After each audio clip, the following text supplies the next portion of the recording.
Hey, what's up YouTube, Skybadger here, and we are back on day 19 of our 100 player fan game series. So just a little bit of a heads up first that this audio is recorded in post. Somehow I lost the entire audio track for this video. Don't know how I managed that. I have a feeling I didn't record it in the first place somehow. So, you know, when I'm sounding a little bit out of pace or not keeping up, or you know, I just don't sound like I know what's happening, it's because I'm recording this, well, at this point 3-4 months after the actual events, so you'll have to bear with me a little bit. Sorry about that.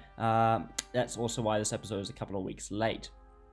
So at day 19, me and my coalition weren't actually too sure what we wanted to do. We had, you know, a few ideas, a few plans, but nothing really set in stone. We were thinking about possibly going to Africa, and the reason behind that was we misread the situation.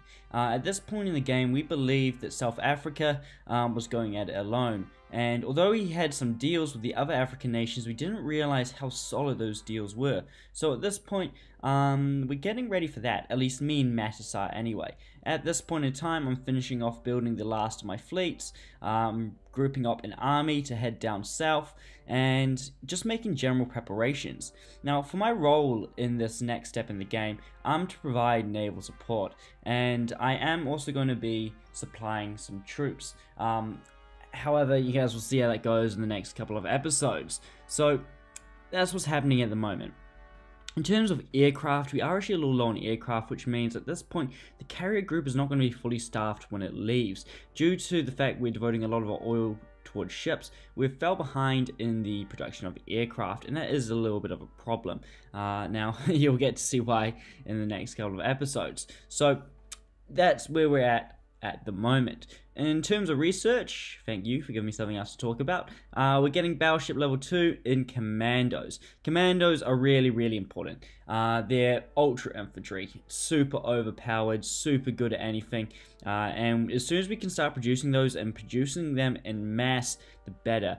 They'll go a long way. Now, the reason we're getting battleships level 2 is because currently they are the slowest unit in our fleet group. So if we want to be able to move our fleets around faster, we need faster battleships before we can get anything else. That way, we can get to where we need to go really quick, and our battleships won't be slowing us down. On top of that, they are one of the main components of our fleet group, and we do anticipate, you know, a naval encounter when we do move to Africa. So we need to make sure we do have battleships that are up to the fight. On top of that, the other half of our coalition, so Peru, East Amazonas, it's been a while since I thought about this, California and Illinois, are going to head off to Asia, and they're currently getting ready to head that way. Now, the reason we're jumping into Asia at this point is it's still pretty fractured and is not quite, well, what's the best way to put it? Unified. There's still definitely a few groups fighting in there, and they're going to definitely make it a hard time for anyone to hopefully fight back against our allies. So that's the plan there. We're trying to get a foothold in both Africa and Asia while it's still early game. If we leave it too much later on, we're going to lose that. We won't, you know, we won't stand a chance at all. So, you know, we can see that there at the moment. The paths of our allies' troops all spreading out, sending out subs to scout, and just get knowledge so we know what's happening. Turkestan has already put trade embargo on us. I'm not going to retaliate, as trade embargo is kind of annoying. I mean, we can't trade with him and he can't trade with us. Anything, he's just really hampered us both. Because trade's good, even if you're really trading with your potential enemies. So, you know, that was another reason we headed that way, is, you know, due to that trade embargo right there. South India has also pushed pretty far across into the Pacific. As we can see there, he occupies Hawaii. So that's going to be a focal point, is capturing back those islands.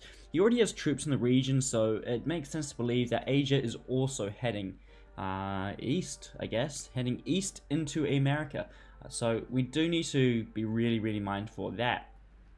The Australasian countries still haven't really settled down, and we're not quite sure why that is. They're slowly making progress, and as we can see just by that icon alone, what country is that? New South Wales? I don't know my Australian geography. Northwest of Australia is inactive, and they're currently dealing to that at the moment. Papua New Guinea, don't know what the significance is here, don't know why I have that selected, but let's just have a look at the build queue so I can continue talking. Now as we can see here, we have more production and more building upgrades under construction. At this point, once again, we're just focusing on oil production and food. We've got a lot of barracks running at the moment, and we're going to be producing a lot more troops in the coming days, so it's important we lift that production as high as possible. In terms of oil production, as we can see, we've got quite a few industrial complexes under construction, quite a few infrastructure upgrades. We need to keep that production as high as possible because we are producing a lot of ships, and we're going to be producing a lot of aircraft. And in the coming days of this war, we're going to need all that production. It's going to go a long way and be incredibly useful. So I would like to spend a lot more resources on our oil economy. However, we lack the oil to do so. So I mean, to make oil, you got to spend oil. Is what I'm getting at here. We have been able to make up for a lack of oil by building some of those industrial complex upgrades, but infrastructure is the best way to go about it. Another reason to build that infrastructure is, although you get that raw percentage boost from the infrastructure itself, it lifts morale as well, and that lift in morale can further increase resource production. So although you can only get, if I remember rightly, what was it, 50%? Been a while since I played Call of War as well. From infrastructure at max, you can get about another 20, or how much is it? I think it's like 15% morale boost, well, production boost, just off the morale alone. I'm gonna have to fact check that later on, so you know, when I'm going back over this, there'll probably be a note popping up then. Yeah, so that's what's happening there. In terms of what we're training at the moment, you can also see heaps of infantry, anti-air, artillery, and anti-tank guns under construction. We are sending one of our army groups away from Central America, so we need to replace those troops in one form or another. And that's what we're kind of doing there, is we're rebuilding the army groups so they are in a position where they can defend our core if need be. There's no point sending all of our troops down south only to get attacked in the north and not having anything there. So, you know, what you're seeing at the moment is what I'm starting to prepare. So I do have a lot of those units already ready to go. I've set up my build queue so that they finish in pretty much the same location, and I just need to send them to the corresponding spots. So I believe the format I was going for in Central America was I wanted to have 2 full army groups, so they'll consist of, I believe, 8 artillery, 4 anti-air guns, 4 infantry, 4 anti-tank, plus 3 more anti-air and 2 more infantry for the artillery. So that's what I got there. Very similar to what you're seeing there at the moment, actually. So that one there is lacking some infantry. These armies in the west are actually a little bit more developed and are in a stronger position. However, I'm still working on them as well. You know, you need to keep these things up to date.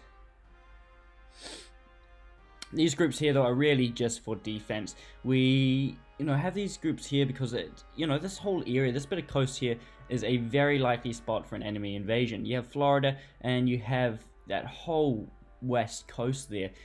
Sorry, that's the east coast. No, that is the west coast. Wait, is it? God, my brain's fried. Long day today. Long day of study. We do have that west coast, and it is a perfect spot to land.